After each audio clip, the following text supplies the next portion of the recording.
ហនុមានបានសប្បាយជាមួយនឹងការប្រយុទ្ធសិលរបស់ខ្លួននឹងដើម្បីបំផ្លាញដើមឈើនៅក្នុងចំការនោះអស់ដោយមិនដឹងថាចំការនោះគឺជារបស់អ្នកណាទេ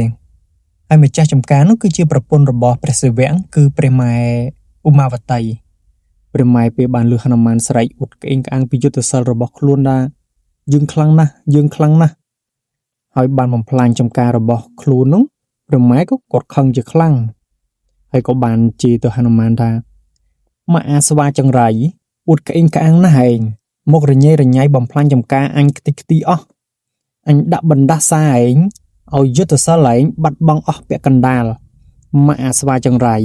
ពេលដែលហនុមានដឹងថាព្រះម៉ែគឺជាប្រពន្ធរបស់ព្រះសិវៈភ័យខ្លួនចាប់ដើមភ័យខ្លួនខ្លាំង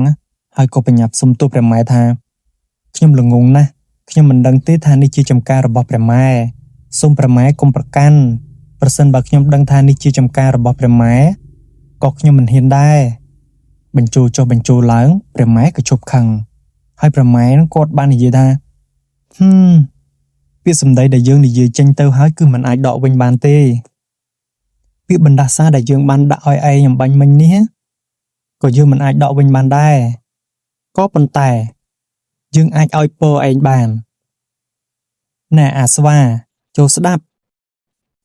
ត្រាប់ណាព្រះនរាយាងចេញពីមហាសមុទ្រហើយអវតារមកកើតជាព្រះរាម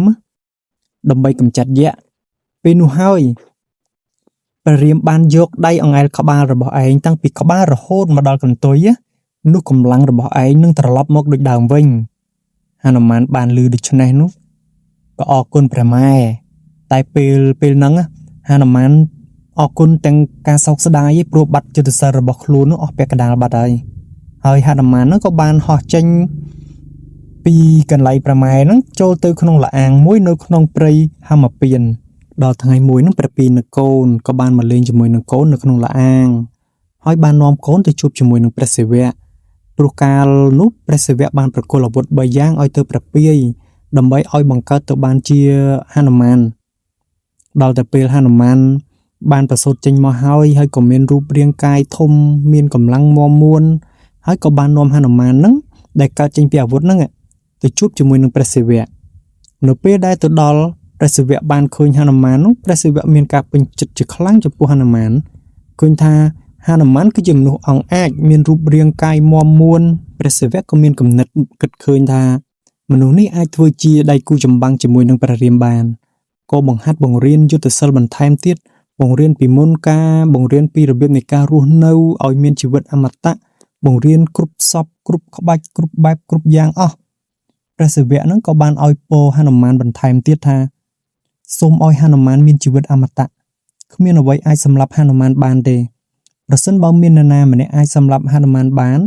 សូមឲ្យនៅពេលដែលមានខ្យល់បក់មកប៉ះកាយសូមឲ្យហនុមានរស់ឡើងវិញអញ្ចឹងមានថាប្រសិនបើហនុមានស្លាប់នៅទីណាក៏ដោយឲ្យតែមានខ្យល់បក់មកប៉ះកាយរបស់ហនុមាននោះគឺត្រូវតែរស់វិញអញ្ចឹងហ្មងហើយចាប់តាំងពីពេលនោះមកគឺហនុមានបានរស់នៅជាមួយនឹងព្រះសិវៈរហូតដល់ថ្ងៃមួយព្រះសិវៈឃើញហនុមាននៅតែឯងអបសុកអត់មានគ្នាលេងក៏ជប់ស្វាមួយទៀតហើយបានដាក់ឈ្មោះឲ្យស្វានោះថាជំពូពីណូហើយក៏បានហៅស្វាទាំងពីរអ្នកបងប្អូននោះដែលជាកូនរបស់ព្រះអាទិត្យនិងព្រះឥន្ទឲ្យមកជួបឈ្មោះថាពីលីនិងស្គ្រីបព្រោះថាអ្នកទាំងពីរហ្នឹងគឺត្រូវជាពូរបស់ហនុមានអ្នកទាំងពីរហ្នឹងត្រូវជាប្អូនរបស់នាងស្វាហៈហើយនាងស្វាហៈហ្នឹងជាម្ដាយរបស់ហនុមានអញ្ចឹងរវាងស្វាទាំងពីរហ្នឹងជាមួយនឹងហនុមានគឺត្រូវជាពូនឹងក្មួយគ្នាហើយព្រះសិវៈហ្នឹងក៏ឲ្យស្វាទាំងពីរដែលត្រូវជាពូហ្នឹងនាំហនុមានទៅនៅនគរជាមួយផងហើយឲ្យចម្ពូពានណូហ្នឹងទៅនៅជាមួយដែរហើយចម្ពូពានណូហ្នឹងគឺជាអ្នកផ្សំថ្នាំផ្សំឱសថព្រោះថាព្រះសិវៈបង្កើតចម្ពូពានណូនេះគឺដើម្បីឲ្យមានជំនាញក្នុងការផ្សំឱសថដើម្បីជួយទៅដល់ទ័ពរបស់ព្រះរាមពេលដែលព្រះរាមធ្វើចម្បាំងជាមួយនឹងទុសកាន់ហើយអ្នកទាំង4ហ្នឹងក៏បានរស់នៅជាមួយគ្នានៅក្នុងនគរហ្នឹងតាំងពីពេលហ្នឹងមកទាំងអស់នេះគឺជាដើមកំណើតរបស់ហនុមាននៅសាច់រឿងជាច្រើនទៀតបន្តគ្នាទៀតយើងចូលទៅដល់វគ្គទុសកាន់តើកំណើតរបស់ទុសកាន់នឹងកើតមកពីណា